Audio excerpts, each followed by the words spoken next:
WARZAG cares not for your anti-dancing legislation, Chaos Dwarfs. Certainly not legislation, but anyway, here to lead a rebellion of Greenskins against the Chaos Dwarfs is WARZAG, of course.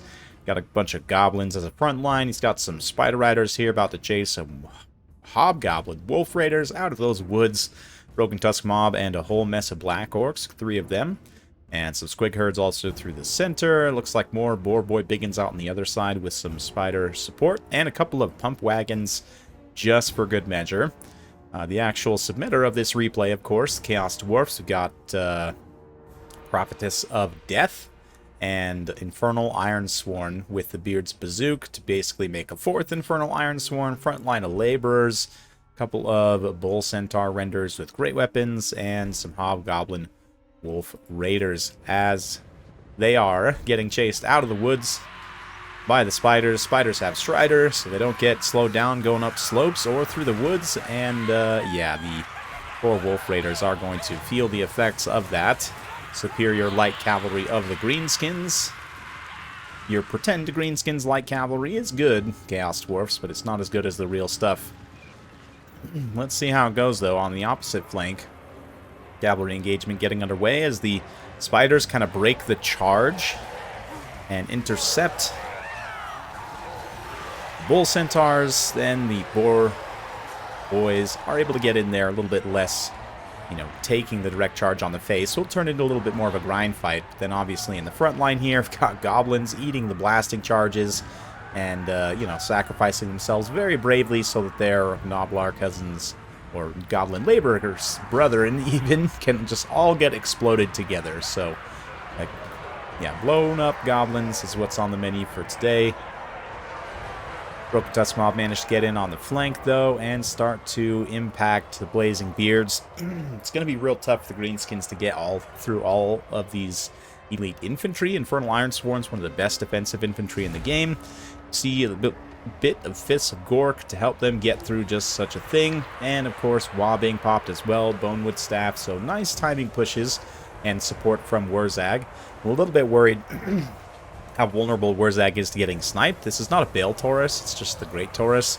So not quite as powerful, but still this Prophet of Death,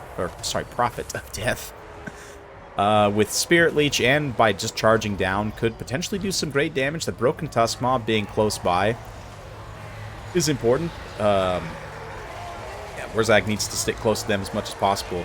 A pistol attack isn't going to do much, but between that and the Spirit Leech over the course of the battle, WARZAG will start to get worn down more and more. So Greenskins players got to use him as much as he's able to while he's up. Try and work through these different units right now. Doing a pretty good job of it. For the most part, all the auxiliary support has been dealt with. The great weapon Bull Centaurs eventually do end up winning out against the spiders, kind of defeat the Broken Tusk, or not the Broken Tusk, but the regular Boar Boy Biggins as well. Leaves the spiders then to come in, clean up some other auxiliary troops. Little here we go on these troops here as they try to get through the last of the Blazing Beards. This unit of Infernal Ironsworn also fully surrounded. I do think that the Black Orcs being, well, yeah, Black Orcs just need a buff, to be honest. They have one of the highest HP count of any infantry on a per model basis, and their weapon strength is great, but I do feel like they could use a bit more base melee attacks. They can actually get hits consistently without having to rely on that charge bonus so much. Greenskins do have a lot of buffs, and you can see they go up to 96 when all 3 Fists of Gork, Bonewood Staff, and Wa pop at the same time, which is going to allow them, no doubt, to just wreck what's left of these Infernal Ironsworn. Maybe a tiny bit of overkill there, perhaps, but yeah, nice map-wide timing buff, too, with the rest kind of getting up to 60 melee attacks, 63 weapon strength, just clubbing those Bull Centaur renders. So during that uptime, Chaos Dwarf army just took significant damage, but without those timing buffs, their damage is not as impressive as you might think because of that relatively low melee attack. Like, honestly, Black Orc's baseline probably should be like 40 melee attack, considering a lot of other cheaper units who ostensibly would be much worse at clubbing you in the face have higher melee attack for some reason. Bit of an odd design choice. Greenskins are not necessarily a powerhouse faction either. I do think a relatively minor buff to Black Orcs would help them in a lot of ways, but not necessarily necessary. Yeah, unfortunately, Warzag there getting surrounded by the Bull Centaur renders pops Effigy of the Git on them, which is likely to finish them off, help the Spider Riders also. But Warzag's leadership is too low at this point. One more Spirit Leech and he's probably done for. So another here we go here on these Black Orcs. Get their melee attack up so they can try and get through the 65 melee defense of Infernal Ironsworn. And that's the thing is, you know, without any kind of melee attack buffs against Infernal Ironsworn or other high-tier defensive infantry, Black Orcs are close to minimum hit chance, if not at minimum hit chance, which I think is 8%. Really not great. Really not great, to be honest. But, yeah, it's a base 35% chance, and then for each point higher or lower than the attacker's melee attack is than the defender's melee defense, you get, you know, extra plus or minus percentage. So, like here in this example, 37 for Black Orcs for 65 for Infernal Ironsworn. I mean, it's close to a difference of 30, not quite, but that alone is enough to drop down to the minimum hit chance. You don't even need a difference of 30 to drop to a minimum hit chance. It needs to only be, yeah, less than that. Don't do math, guys. Anyway, but the point of it is that Black Orcs really just need higher base melee attack, I think. That being said, they are actually getting through by weight of numbers and through the buffs. They've managed to get through a lot of the army. There's still about half health Infernal Ironsworn, and of course the Prophet here of Death, the Sorcerer Prophet, is, yeah, he's got a lot of ammunition and basically all of his HP, which is only 6,000. I mean, Great Taurus is not the tankiest monster in the world, but it's definitely enough, and the terror will be an issue for all of the non-Black Orc units. Now, let's see here. Smart for the submitter of this replay, Joy Boy, to actually fight with his Sorcerer Prophet while he has this Infernal Ironsworn around, and to fight on top of him as much as possible. There's, what, 9 Ironsworn there who have some grenades to throw. That's kind of hilarious. They're not going to do much. But, yeah, definitely to just try and cycle charge like this unit that's fighting the Ironsworn, so you can actually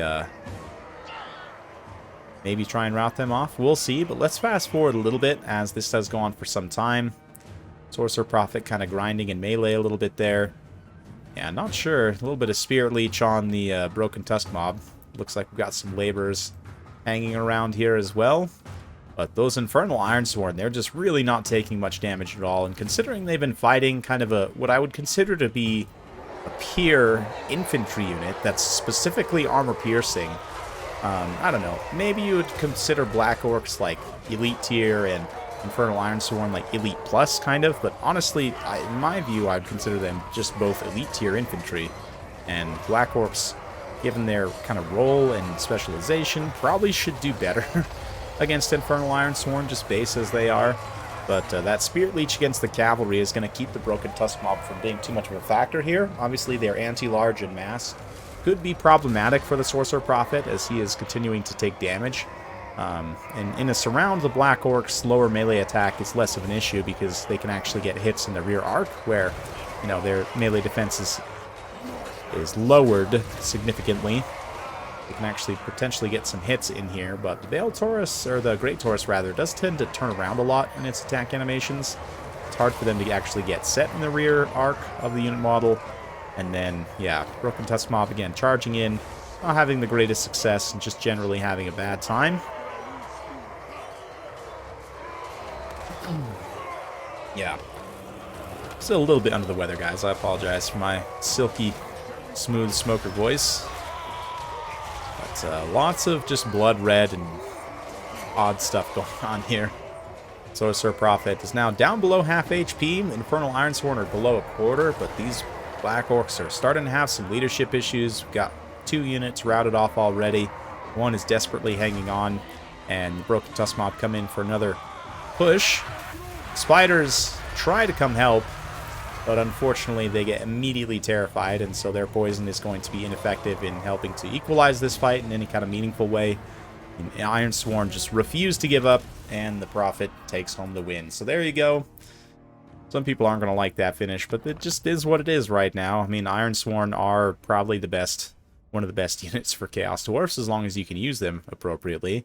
And Greenskins does have some counters. I mean, it's not great to cast, like, Fate of Buna or Purple Sun. I don't know, Purple Sun actually might be pretty good now in this matchup with Azag, but it's hard not to go with Warzag just for the buffs, especially so that your units can actually do the work that they're intended to, like these Black Orcs. One of the better performances I've seen from them in recent memory, and still just weren't quite able to finish off the Infernal Ironsworn, who themselves all got pretty great value. Yeah, of course, the Sorcerer Prophet's quite strong. Definitely strongest generic lord right now. It's due to a number of factors. His mount selection is really good. He also has access to a few of the best and most competitive lords in the game, like Fire and Death. So it's a combination of things, I think. But on the opposite side here for Longshanks, yeah, a Broken Tusk Mob and the other Orc Boarboy Biggin. I mean, I guess this one pays for itself. The other one not quite. Would have liked to have seen a little bit more value there. Interesting to see the Pump Wagons. They actually get some pretty good damage out themselves. Spider Riders, a little bit of a mixed bag. Same thing with the Squigs. I don't know. I mean, the Squigs are nice to help pad out some extra numbers here, and it does give you some extra anti-infantry AP in theory, but because, again, their attack is very low, they're going to really struggle to get any kind of effective hits on those elite Infernal Ironsworn, so I don't know. For me, it just kind of feels wrong that the Chaos Dwarfs can potentially just out-infantry the Greenskins without actually, I don't know. Ironsworn, I mean, it's fine that they are as strong as they are. It's Chaos Dwarfs are overall pretty strong faction, but I don't think they're completely broken. But yeah, just buff Black Orcs, please. That's the main point. Anyway, hopefully you guys enjoyed watching this. If you do like this sort of content, be sure to like, subscribe, hit that bell notification. Every time I upload a new video, you'll be notified. Thanks again. We'll see you next time.